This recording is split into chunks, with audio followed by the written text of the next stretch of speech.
Ngayong araw, isang mahalagang misyon ang aming tatahaking.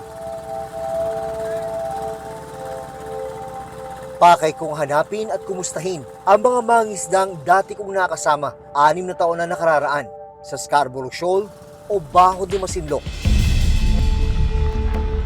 Isa sa mga pinag-aagawang teritoryo sa West Philippine Sea.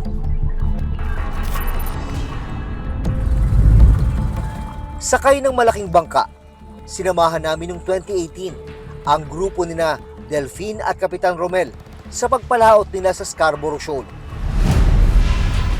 124 nautical miles lang ang layo nito mula sa Masinloc, Zambales. Pasok sa 200 nautical mile Exclusive Economic Zone o EEZ ng Pilipinas. Mga barko at speedboat ng China Coast Guard ang aming inabutan. Ang isang speedboat nilapitan ng aming bangka. Talaga Masinloc, karatan lang namin. Ang kanilang pakay, manguha ng mga bagong huling isda. We have bread. You want bread? What do you want? Isda o fish? Fish. Fish. Fish. Sa isang video na nakuha ng Reporter's Notebook, makikita ang ilang Chinese Coast Guard na sumampa sa bangka ng mga Pilipinong mangingisda. Isa-isa nilang pinili at pinuno ng magagandang klase ng isda ang kanilang banyera. Labag man sa loob nila ang pangunguha ng China Coast Guard, wala naman daw silang magawa. Para kaming magnanakaw sa sarili nating karagatan. Pero mas may malala pa pala silang sinapit sa kamay ng China Coast Guard. Dahil si Mang Delphine, pinsan ng ninakawan at sinaktan ng mga dayuhan. Ayaw ko sanang ibigay dahil naamarang ako sa pamilya ko.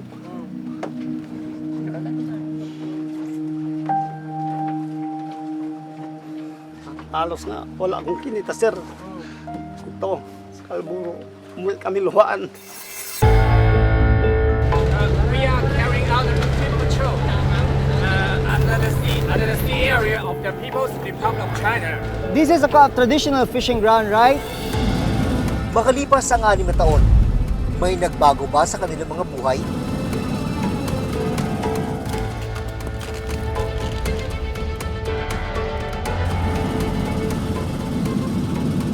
Malaya na kaya silang makapangisda sa Scarborough?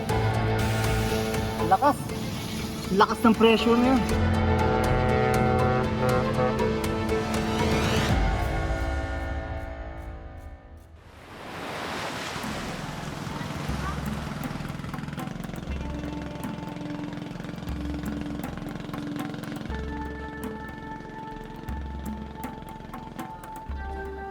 Makalipas ang kalahating oras na biyahe, narating namin ang Isla San Salvador sa Masinloc. Sa may pampang, nakita ko ang ilang pamilyar na mukha. Sila ang mga mangingisdang sina Ronnie, Eddie, at kapatid ni Delphine na si Ernie. Kumusta yung mga kasama natin doon? Ang iba naman, sir, okay naman. Pero ang iba din po, may nararamdaman ng iba. Nararamdaman din mga sakit na. May mga sakit na din po ng iba. Kahit ako din po, sir, may sakit na din ako. Nagmimintan din ako. Sinamahan ako ni na Ronnie papunta sa bahay ng iba pang mangingisda na nakasama namin noon sa Scarborough. Una naming bibisitahin si Delphine. Pero hindi ko inasahan ang maaabutan ko.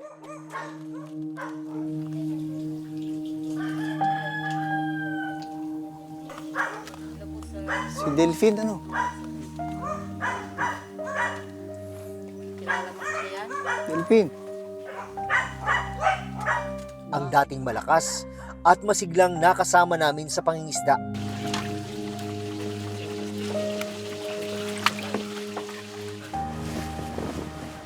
Ako kapatayan, ako kapatayan ko yan. Ako kapatayan ko yan, ako. Ay, sahabagan naman ako. Bihag na ng isang papag ngayon. Diyan ba na siya? Hindi ba? Scarborough. Ay, sabay ko na ako. Oo. Hirap man, mababakas kay Delphine ang kagustuhang makapagsalita. Ako kapatayan ko yan. Ako kapatayan ko yan, ako.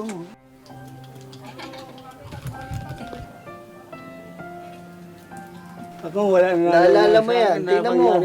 Tingnan mo. Wow! Unang pitik. Oh.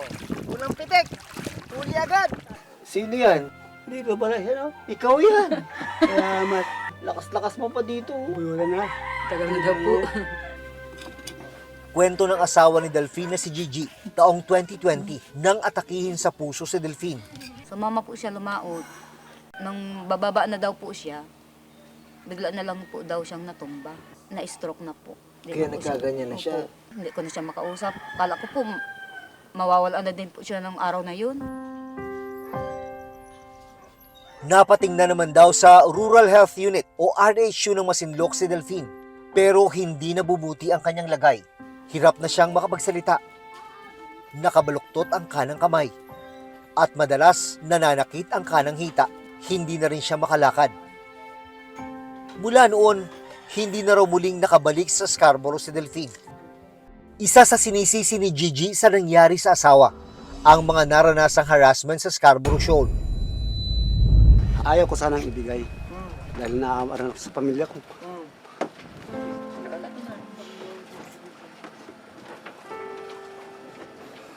Halos nga, wala akong kinita, sir. Ito, sa Scarborough. Umuwi kami luhaan. Sa Scarborough, walang kinita. Kaya yun ang ayaw ko. Kailan yan, sir? Itong December, December lang, sir. oh, kinawit pa ako dito sa lig na ayaw kong ibigay yung pana ko. Ngayon, pinipirsa nila. Ang ganitong mapait na karanasan, hindi raw mawala sa isipan ni Delphine. Yung gamit po, daw po niya, kinuha nila. Yun po ang Naalala pa rin talaga Opo, niya yung yun, mga ah. gamit daw po niya. At kahit bihag ng karamdaman, hindi raw nawawala kay Delphine ang kagustuhang makabalik sa Scarborough Shoal. Habang nagkukwentuhan tayo, umiiyak ka nga Ayaw doon po. eh. Ayaw. Sama ka pa daw doon, siguro. Pabinaway ko na ako. Pabinaway Gusto ko. ka pa daw sasama doon. Salamat. Salamat Punta daw ka po. doon. Punta ka doon. Pupunta Dito ka tayo. doon. Laban-laban. Laban-laban daw, laban-laban daw po sa Lalaban doon. tayo doon. Ano? Lagi ba niya nababanggit pa rin yung Opo. Scarborough? Yun po, parang niya po nababanggit. Anong paano Sabi niya niya po, binabanggit? sa atin yun. Hanggang ngayon. Opo, pupunta pa daw siya pag malakas din daw po siya. Dahil hindi makapagtrabaho, umaasa sila ngayon sa tulong ng mga anak. Kagaya ganyan po, hindi ko siya maiwanan. Gusto ko maghanap buhay, hindi ako makapaghanap buhay. Kawawa na naman po siya pag ganyan po, dudumi siya. Wala pong mag-asikaso sa kanya. At gustuhin man daw nilang maipagamot si Delphine.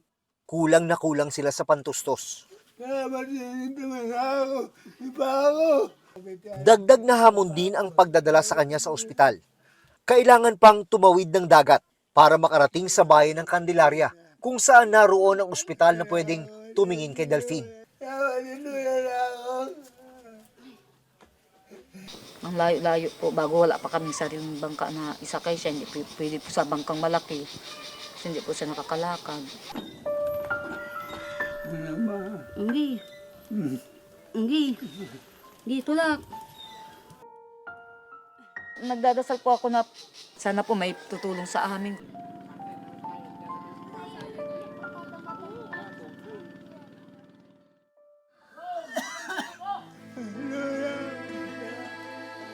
Kinabukasan, naabutan naming umiiyak at idinadaing ni Delphine ang pananakit ng kanang hita at paa. Asal pa ako. Utang pa ako. Muna. Kung saan po, pag gabi yan, umiiyak. Talagang sakit daw yung paa niya, kamay niya. At daw masakit. Kaya agad kaming nakipag-ugnayan sa health worker ng barangay San Salvador at lokal na pamahalaan ng Masinloc para matulungan si Delphine.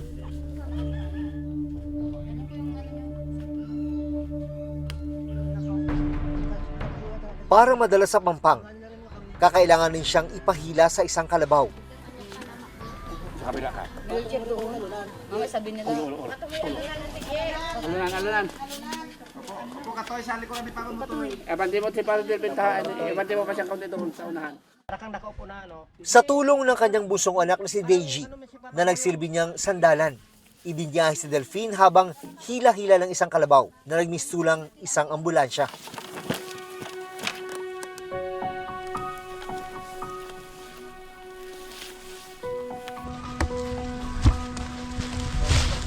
Hirap na nga sa kanyang kondisyon, dagdag pasakit pa ang kawalan ng maayos na kalsada sa kanilang lugar.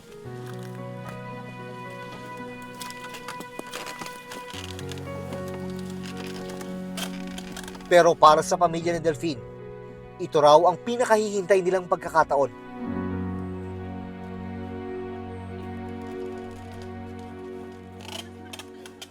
Matapos ang kalahating oras, narating namin ang Pampang.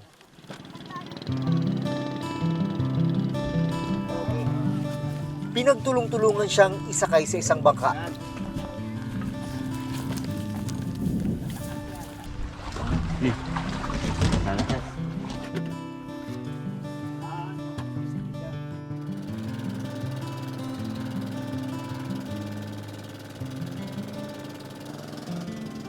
Nang makarating sa bayan, inilipat naman si Delphine sa isang ambulansya.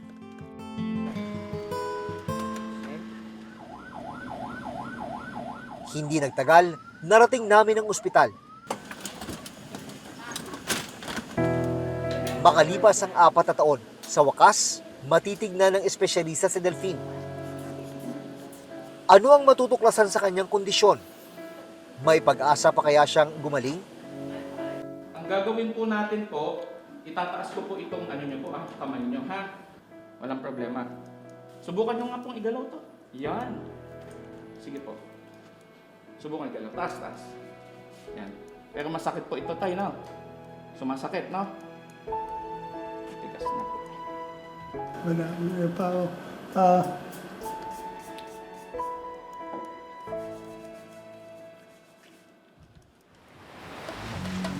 Samantala, sa aking pagdalaw sa isla San Salvador, nabanggit ni Ronnie na ilang buwan na silang hindi makapangisda sa Scarborough. Yung policy ng China nga ng June 15, nahuhulihin daw kami lahat ng mga isda. So, may takot din po na ano nangyari. May sumubok ba sa inyo? Wala na po hanggang ngayon.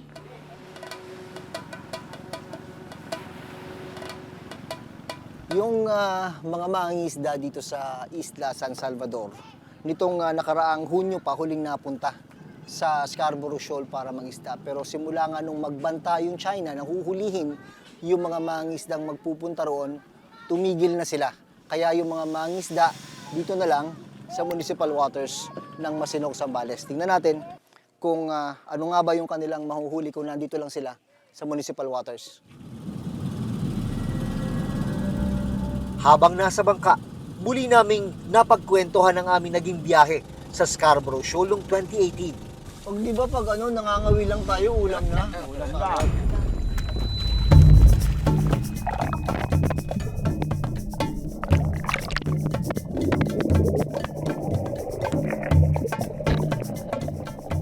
Wow!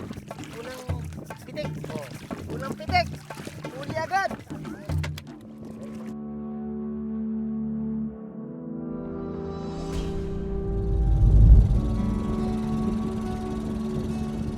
Dito sa municipal waters, limitado lang din yung kayang puntahan ng mga mangingisda. Namimili din sila ng lugar talaga na pwede nilang sisirin. Kagaya nito, kailangan nakikita yung ilalim. Kasi nga, wala silang gamit, walang oxygen tank. So, kung ano lang yung kaya ng kanilang hininga, yun lang yung pupuntahan nila at sisirin para manghuli ng isda.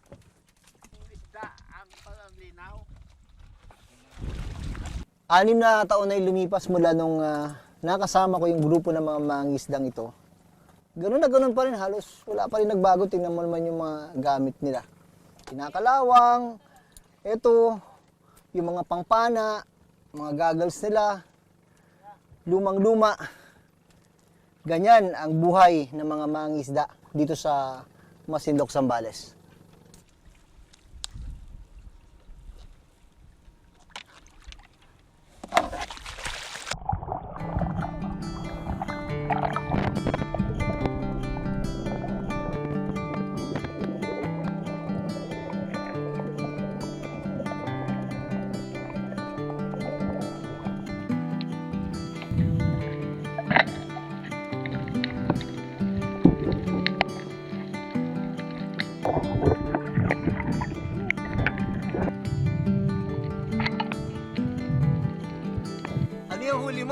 Ito po yung loro na dati sa Scarborough kalalakihan. Ito ng kapalit ngayon. Parang duwende na lang. Parang 20 na lang, sir. Wala. Grabe. Gawing hirap. Pag sumubok kayong bumalik ng Scarborough, anong mangyayari sa inyo? Hindi ka sigurado kung anong mangyayari sa'yo doon. Malay, baka bigla kang banggain na naman doon. O hindi alam mangyayari sa pan.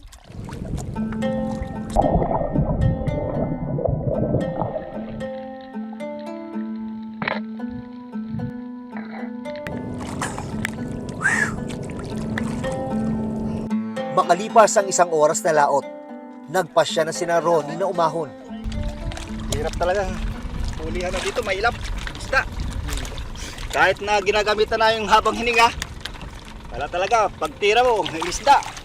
Hindi magalaw ang isda talaga, sir. Hindi kagaya sa West Philippines Yeah. Talagang bawat tira, kuha.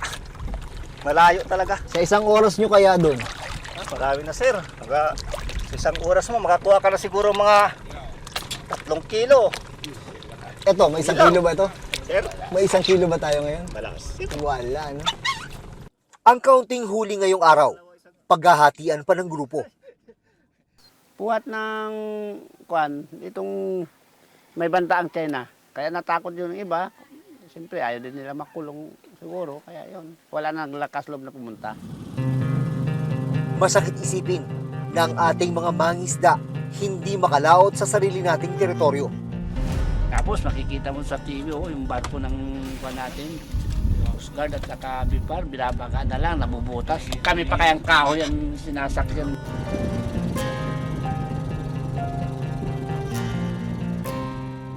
Nakakalungkot lalo na't minsan na silang itinatawag sa palasyo ng Malacanang at pinangakuan ng tulong ilang araw matapos maipalabas ang kanilang kwento noong 2018. Mabigat sa kalooban mo, pero pilit mo tanggapin yun dahil nasa silang parang may power ngayon dyan. Iginito ng Malacanang na nakipag-ugnayan na ang Department of Foreign Affairs o DFA sa Chinese Embassy sa Pilipinas tungkol sa nangyari sa grupo nina Kapitan Romel at Delphine. Base sa United Nations Convention on the Law of the Sea o UNCLOS, may freedom of navigation man ang ibang bansa. May sovereign rights o karapatan ng Pilipinas sa lahat ng marine resources o yamang dagat sa loob at labas ng Scarborough Shoal.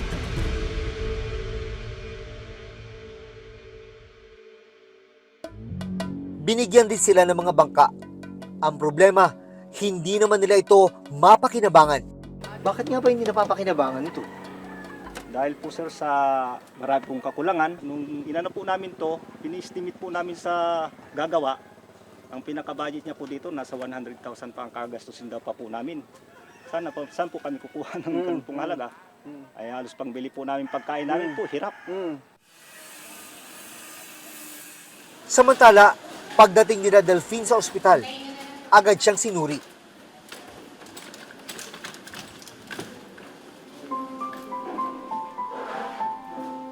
Examinin lang po kita ha. Ito ang kauna-unahang pagkakataon na matitignan siya ng isang neurologist. Subukan nyo nga po itaas yung kamay nyo. Ito itaas. Walang problema to. Ang problema tayo no? Okay. May pa ako. Masakit po ito? Sakit pa ako. Ito pa ako. Opo. Sige. Pa ako na ako. Dito sa stroke ni tatay, ang tinamaan po is yung left side ng brain. Kaya yung pagsasalita niya po, utal-utal, no? At hirap siya makapagsalita. Bilang tulong, nagbigay ang ospital ng ilang buwang supply ng gamot kay Delphine. Pinayuhan din siyang sumailalim sa CT scan.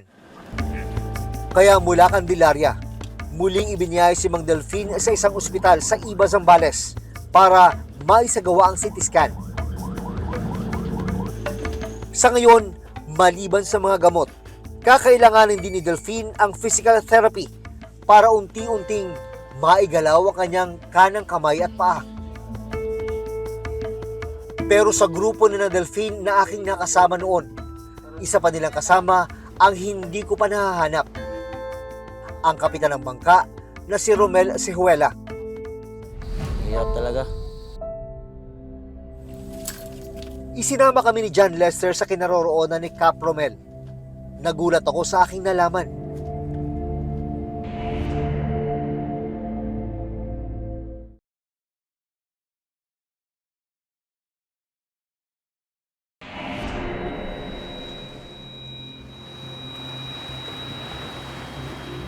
Sa grupo ng mga mangingisdang nakasama ko noon sa Scarborough, isa pa nilang kasama ang hindi ko pa nahahanap.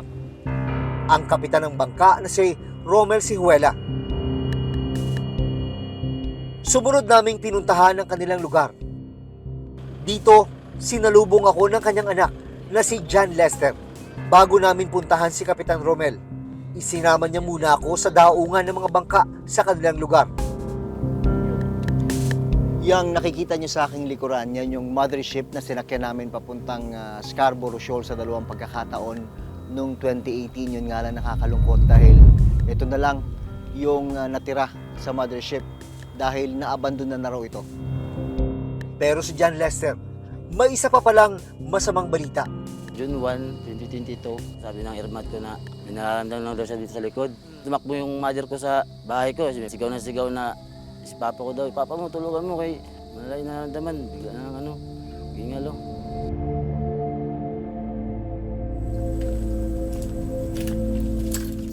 Isinama kami ni John Lester sa kinaroroonan ni Cap Romel. Nagulat ako sa aking nalaman. Pumanaw na pala si Cap Romel. Laki talagang kawalan niya na wala siya, sir. Bigla nagbago yung buhay, parang mahirap talaga. Naranasan ni na Delphine, Ronnie at Kapitan Romel ang panggigipit at pangaharas habang nangingisda sa West Philippine Sea. Karagatan tayo naman ang may karapatan. This is a traditional fishing ground, right? Kabilang sila sa mga nakipaglaban sa karapatang ito. Pero sa paglala ng tensyon ngayon sa Scarborough at iba pang bahagi ng West Philippine Sea, hirap na silang makapangisda rito. Ang malungkot, habang umaasa sila na muling makabalik sa Scarborough, naging bihag na ng karamdaman si Delphine. At kinamatayan na ito ni Kapitan Romel. Una na kami. Bago kami umalis sa isla, nagpaalam ako kay Delphine. Magpagaling ka. Ha? Magpagaling ka. Babalik tayo sa Scarborough.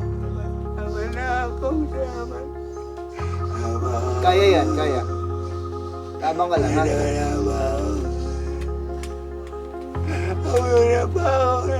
Pag magaling ka na, balik tayo sa Scarborough. Ha? Balik tayo. Ha? Balik tayo. Sama tayo doon. Oo.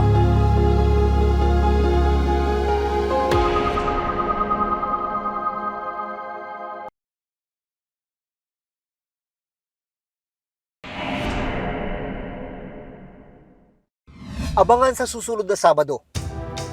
Ito yung Mischief Reef noon bago siya maging isang military base ng China. To create those artificial islands, they had to get the corals along the side.